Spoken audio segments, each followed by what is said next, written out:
Boa noite a todos. Que a paz do Mestre Jesus esteja em nossos corações e nossas mentes hoje e sempre. Queridos irmãos, o nosso tema da noite exige de nós muita maturidade espiritual.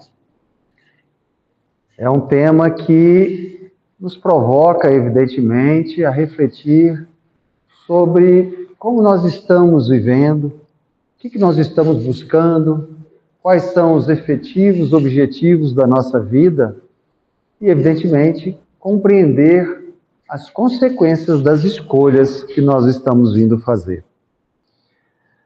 Nosso tema da noite, a justiça divina nos nossos sofrimentos, muitas vezes é difícil de compreensão. Muitas vezes estamos passando por situações difíceis, complicadas, sofridas, às vezes, no nosso perceber de tempo longo, e a gente muitas vezes não consegue entender. E às vezes perguntamos, o que será que nós estamos sofrendo? E uma das coisas mais importantes que nós não podemos fazer em relação à dor, ao sofrimento, é banalizá-lo. Em hipótese nenhuma, nós podemos banalizar tanto o nosso sofrimento quanto o sofrimento do próximo. Porque nós precisamos entender a importância desses sofrimentos na nossa vida. Jesus nos fala lá no capítulo 5 do Evangelho segundo o Espiritismo, bem-aventurados os aflitos, que felizes aqueles que sabem sofrer. Então ali, Jesus já nos dá uma chave extremamente especial para que nós possamos saber lidar com os nossos sofrimentos. Qual é essa chave? Não se rebelar, não se vitimar, não se sentir injustiçado. Pois todo e qualquer desafio, toda e qualquer dificuldade que vivemos, não vem até a nós para sofrermos, vem para aprendermos. Então, todos os nossos processos de sofrimento são processos de aprendizado. Quando nos rebelamos contra esses aprendizados, apenas estamos postergando ou, às vezes, repetindo o processo que precisamos aprender. Ora, falar de sofrimento, eu acho que eu não preciso. Todos nós aqui conhecemos os nossos sofrimentos. Todos nós sabemos aí aquilo que nos traz tanta dificuldade, tanta limitação, né, tantos desafios. Então, a gente não precisa falar de sofrimento, mas de justiça, sim. Com certeza que nós precisamos começar a aprofundar o nosso entendimento da justiça. A primeira coisa que nós precisamos ter em mente é que nós não podemos confundir a justiça divina, aquela que rege efetivamente o nosso destino, a nossa caminhada, da justiça humana. Existe uma diferença profunda entre as duas. E muitas vezes, de uma forma desavisada, ou às vezes até infantil, nós confundimos as duas. Para ficar mais fácil, para entendermos a diferença entre uma e outra, eu vou contar um fato verídico para vocês, que aconteceu numa cidade do interior do Brasil. Numa determinada cidade do interior, 4 assaltantes resolveram assaltar a casa de um rico morador daquela cidade. Ficaram de espreita durante um mês, observando a rotina da casa. E a rotina da casa era que existia o pai, a mãe e uma filhinha de 4 anos de idade. Eles eram abastados, tinham muito dinheiro, e a rotina era a seguinte: o pai todos os dias saía num determinado horário para trabalhar e voltava num determinado horário. Era bastante pontual, bastante regular esse processo. E a mulher ficava em casa o dia inteiro cuidando da criança. Ela quase não saía. E eles observaram essa rotina durante um mês.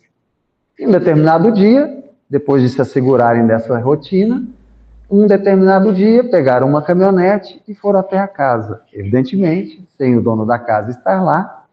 e adentraram. Um ficou na caminhonete e 3 entraram.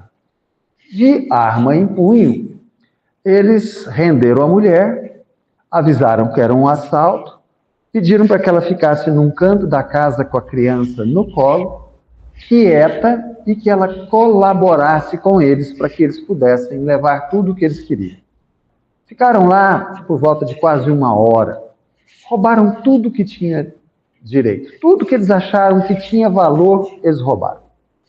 E a cada pergunta, a cada questionamento que eles faziam, a mulher ia dando todas as informações. Tem um cofre? Tem. Qual que é o segredo? Ela deu. Tem um quadro? Não sei o quê. Tudo que precisou para eles fazerem o que eles queriam, ela forneceu. E em momento nenhum ela tentou reagir ou fazer qualquer coisa que não estivesse dentro do mando deles. Muito bem. Terminado todo o assalto, um já estava no carro, os outros 3 já estavam saindo, 2 entraram no carro, e o quarto parou e falou, só um minuto. Voltou dentro da casa e deu um tiro na cabeça da mulher e um tiro na cabeça da criança. Foi uma comoção na cidade. Aquilo foi uma loucura. Evidentemente, conseguiram identificar os assaltantes e o assassino, foram presos e foram levados a julgamento. No dia do julgamento, o pai clamava de forma absurdamente intensa justiça, com razão. Ele queria que se fizesse justiça com aquele crime bárbaro que eles fizeram. Agora eu pergunto para vocês, que justiça? Prender, condenar, esses assaltantes traria a mãe e a filha de volta? Matar os assaltantes e o assassino traria a mãe e a criança de volta? Pegar os assassinos, o assassino e os assaltantes, e ficar em pedacinho, traria a mãe e a criança de volta? Não. Então, a gente começa a entender que a justiça humana, ela não é capaz de fazer a justiça completa. E, evidentemente, ela não é possível, por quê? Porque no nível evolutivo em que nós estamos, a justiça tem que ser feita. Eles precisavam ser realmente identificados, levados a julgamento, precisavam ser encarcerados, porque ela tem que ter um caráter didático e um caráter disciplinador. Mas a justiça plena não foi feita. Então, e por que ela não foi feita? Porque essa justiça humana que nós temos hoje, ela é uma justiça feita por todos nós que vivemos no mundo de transição planetária, saindo de um mundo de expiação e provas e indo para o mundo de regeneração, e nós somos imperfeitos. Todos nós somos imperfeitos. Como que nós, sendo imperfeitos, podemos praticar uma justiça perfeita? Se nós pegássemos um anjo, colocássemos no lugar do juiz, mas usando a justiça humana, a justiça seria imperfeita. Então, o que nós precisamos entender? Nós precisamos entender que vivemos num processo em que somos todos imperfeitos. Portanto, todos os resultados de tudo aquilo que vamos fazer, há uma imperfeição. Daí a imensa necessidade da gente fazer o quê? Ajustar as nossas expectativas. Porque às vezes a gente vai para um julgamento desse, dentro de um aspecto de espíritos imperfeitos, num processo que ainda está sendo atualizado e buscando a perfeição, esperando a justiça de um mundo celeste. Eu vou dar um exemplo para ficar mais fácil para a gente entender. O indivíduo resolve casar. E a hora que ele pede a moça em casamento, ele tem certeza que ele está casando com um espírito de luz. Passado algum tempo, ele percebe que ele tem que aprender a perdoar 70 vezes 7. Porque ela é tão imperfeita quanto ele. Então, como é que estão as nossas expectativas em relação à justiça divina quanto àquilo que nós já fizemos, às vezes em encarnações passadas que sequer lembramos, e graças a Deus que não lembramos, ou às vezes aos próprios erros que cometemos nessa encarnação e que muitas vezes fazemos questão nem de lembrar. Essa perspectiva precisa ser efetivamente entendida. Mas vamos buscar elementos dentro da doutrina espírita para nos ensinar, para nos explicar, para embasar a justiça divina. Muito bem. Aonde que o Espiritismo nos fala da justiça divina? Lá no livro dos Espíritos, em O Livro dos Espíritos, lá no capítulo 11, da questão 873 para frente. Lá nos fala da justiça de Deus. E qual é o nome da justiça de Deus? Segundo a doutrina espírita. Lei de justiça, amor e caridade. É tudo junto. Lei de justiça, amor e caridade. Não é lei de justiça, lei de amor e lei de caridade. Não, é tudo junto. São os três fatores todos juntos.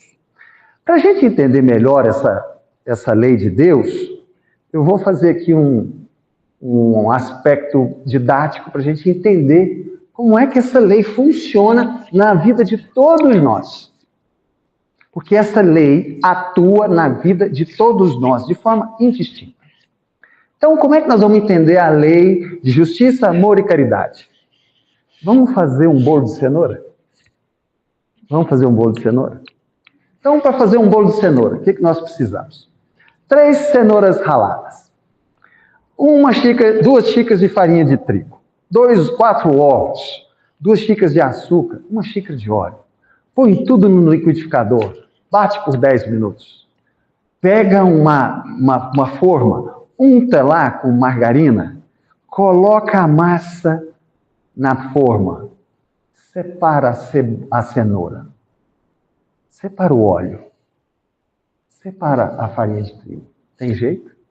Não. Então, todas as vezes que a justiça divina estiver atuando na nossa vida, Deus está atuando com justiça, com amor e caridade.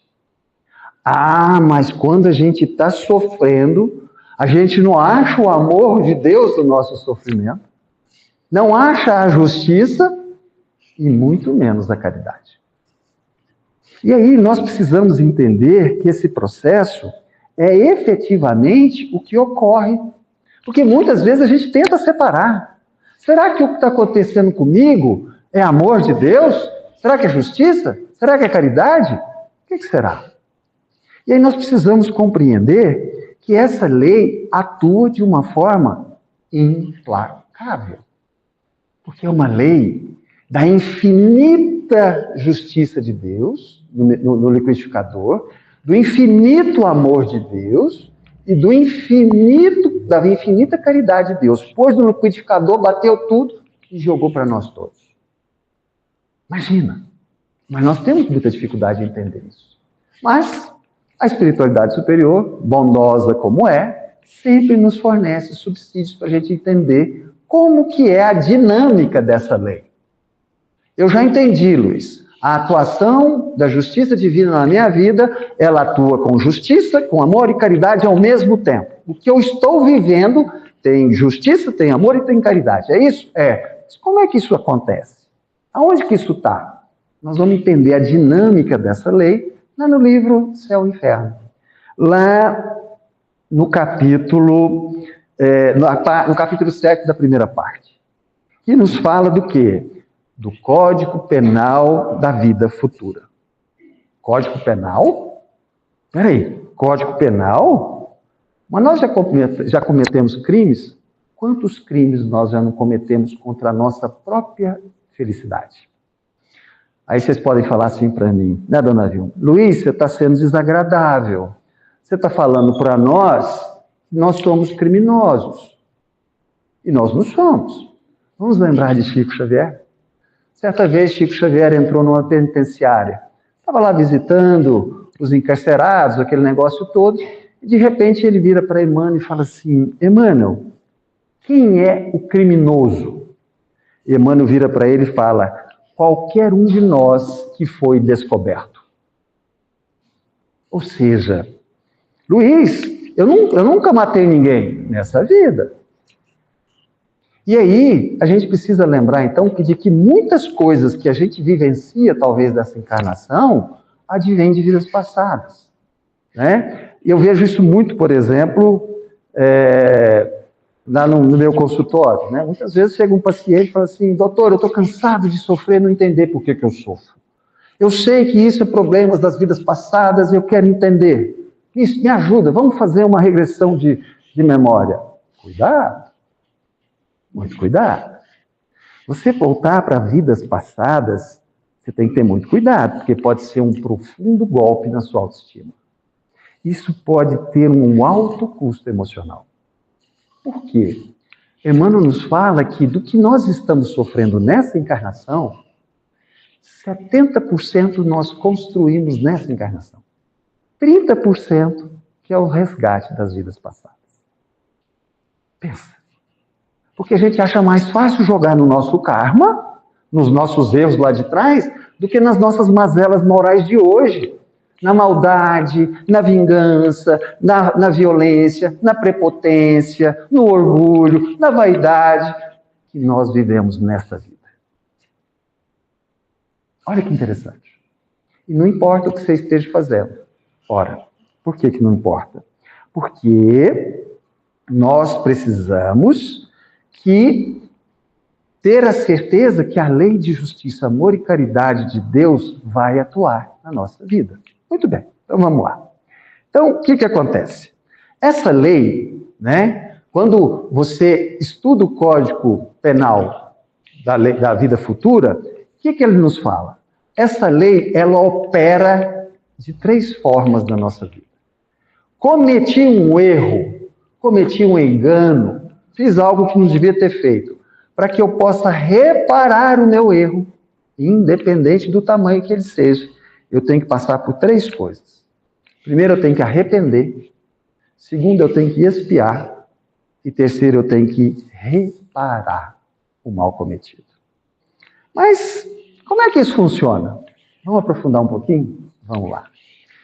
Todos nós somos livres para relacionar com quem quisermos, do jeito que nós quisermos, sem causar mal ao outro.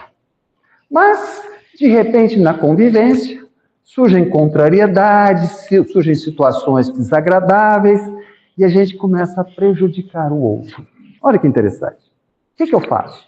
Mato, traio, roubo, abandono, engano, etc. O que vou fazer? E por que nós fazemos isso? Porque nós temos livre-arbítrio e deu vontade. Deu vontade. Me contrariou, não gostei, vou revidar. E aí nós começamos. E qual é a primeira coisa que a lei de justiça, amor e caridade faz conosco quando a gente age assim? Nos educa. Vem, nos educa.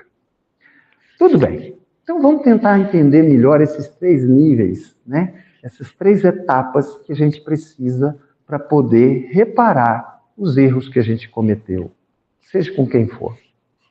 O primeiro item da justiça, amor e caridade, é o arrependimento. Esse arrependimento é quando o indivíduo toma consciência do mal que ele causou. Eu fiz isso com fulano, foi muito mal, nossa, que coisa horrível, não devia ter feito isso.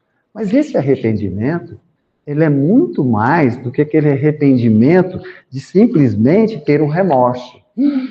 Nossa, eu não gosto nem de lembrar do mal que eu fiz. Pois é mais do que isso. Qual é o verdadeiro arrependimento para a lei de justiça, amor e caridade de Deus? Mudar de caminho. Se eu roubava, não roubo mais. Se eu matava, não mato mais. Sobre aspecto nenhum. Se eu traía, não traio mais. Sobre aspecto nenhum. Se eu mentia, não minto mais. Esse é o verdadeiro arrependimento. Então, na realidade, é a busca absolutamente determinada da mudança de atitude.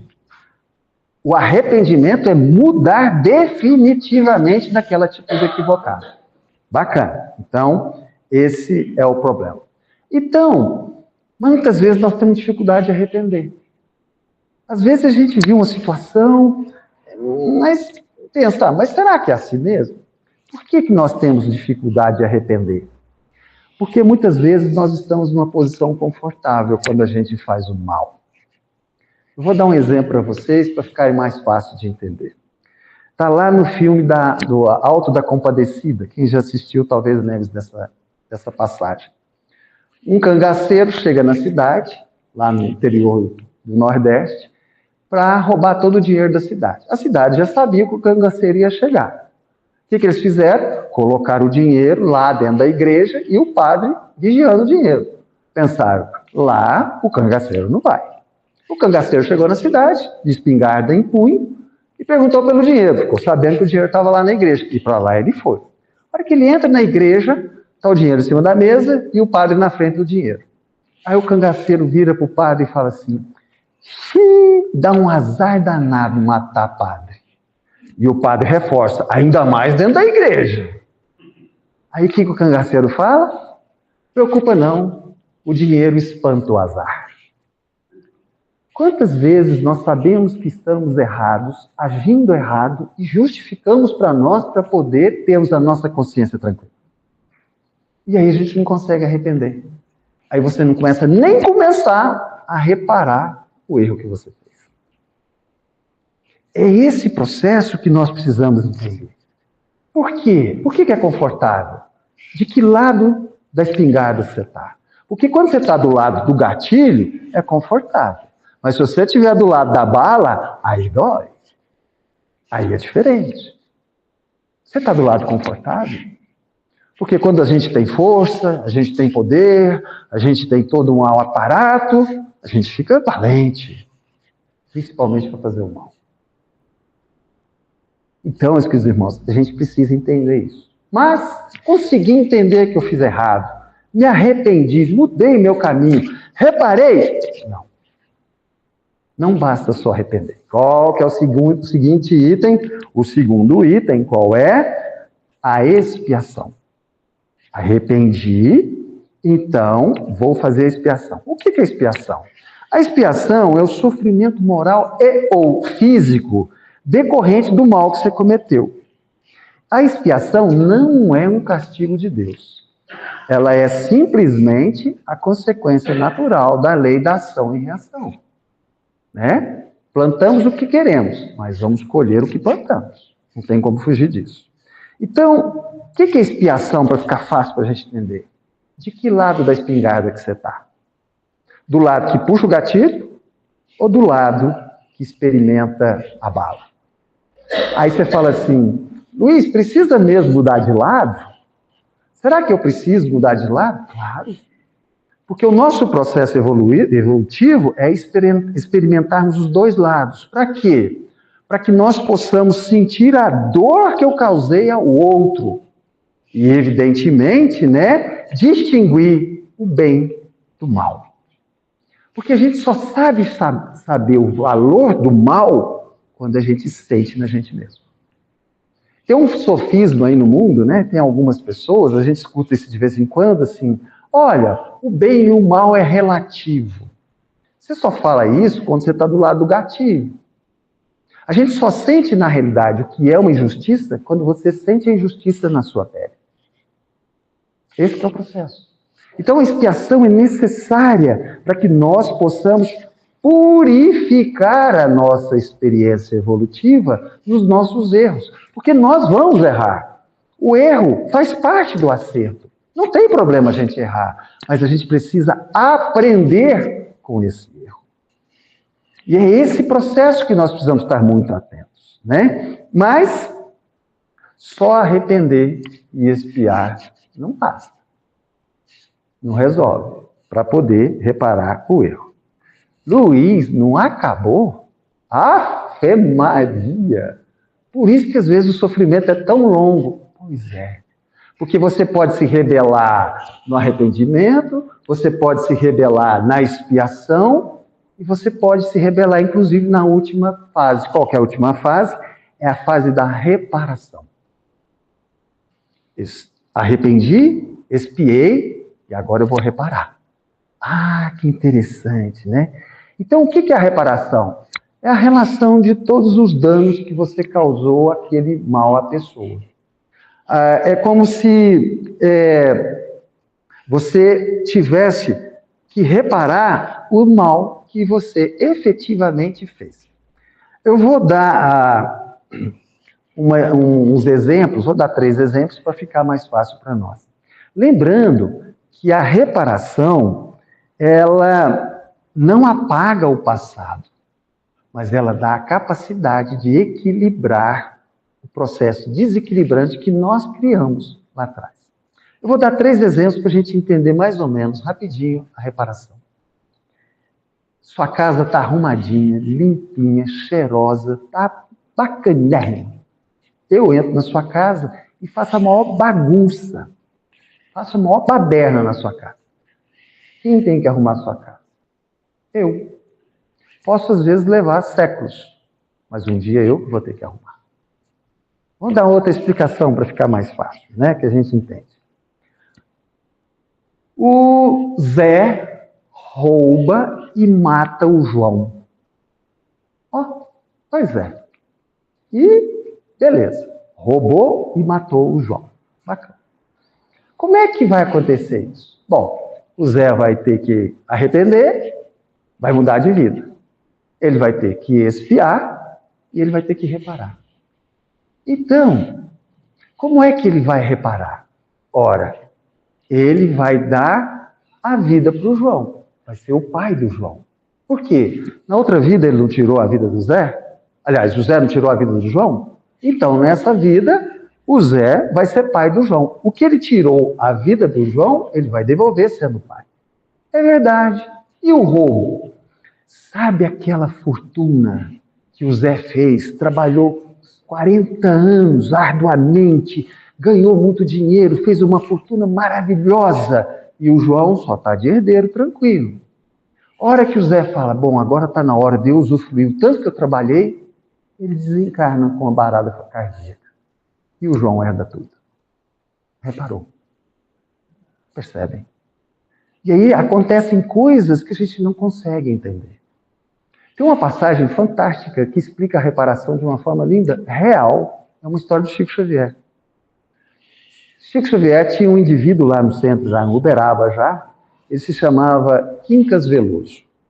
Quincas Veloso era um dos médiuns mais corretos do centro. Quincas era pontual, era responsável, era extremamente caridoso, era correto, era um homem nobre, educado, realmente um cara diferenciado. E o Quincas Neto, Quincas Veloso, ele tinha um escritório de contabilidade. Ele tinha o melhor escritório de contabilidade de Uberaba. As grandes empresas, as pessoas milionárias de Uberaba, eram clientes do Quincas para fazer imposto de renda, para fazer todo aquele aspecto contábil das empresas e mesmo de pessoas particulares. Era muito conceituado, era uma pessoa muito querida, muito respeitada, muito honesto. E, determinado dia, Quincas Veloso vai trabalhar, ele entra no escritório dele, tinham entrado lá dentro e roubado tudo. Tudo você imaginar roubaram.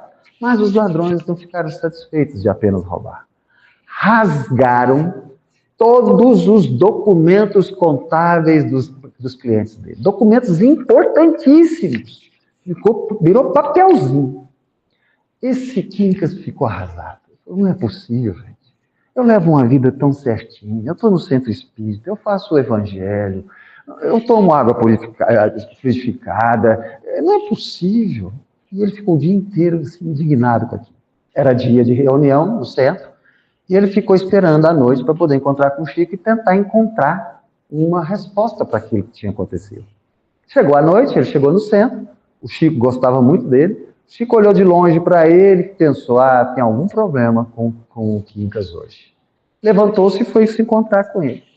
Chegou lá, deu um abraço nele e falou, o que aconteceu, Quincas, que você está tão abatido? Aí o Quincas foi e relatou tudo para ele. Chico abraçou o Quincas, ficou em silêncio uns 5 minutos, deu um sorrisinho maroto e falou para o Quincas, Quincas, é tão bom quando a gente começa a devolver. O que será que a gente está devolvendo?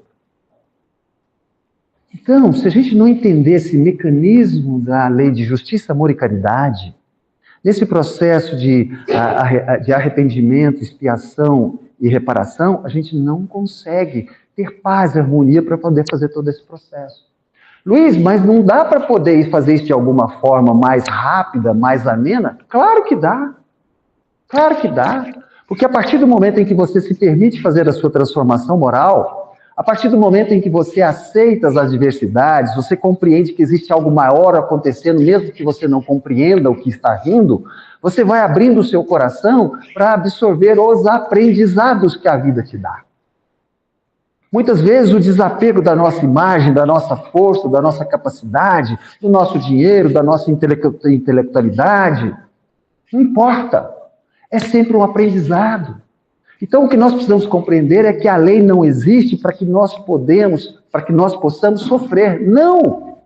Ela existe para que nós possamos cada vez mais ter a capacidade de absorver isso.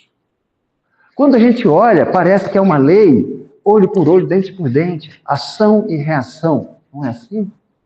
Mas olha que a gente para entender que o amor de Deus está atuando o tempo todo, nós vamos percebendo que essa lei é muito mais ampla, nos dando a oportunidade para aprender com os nossos próprios erros. Quando é que fica difícil? Quando insistimos em repetir os erros. Quando nos achamos vítimas. Quando achamos que somos injustiçados. Quando não reconhecemos as nossas falhas, as nossas pequenezes.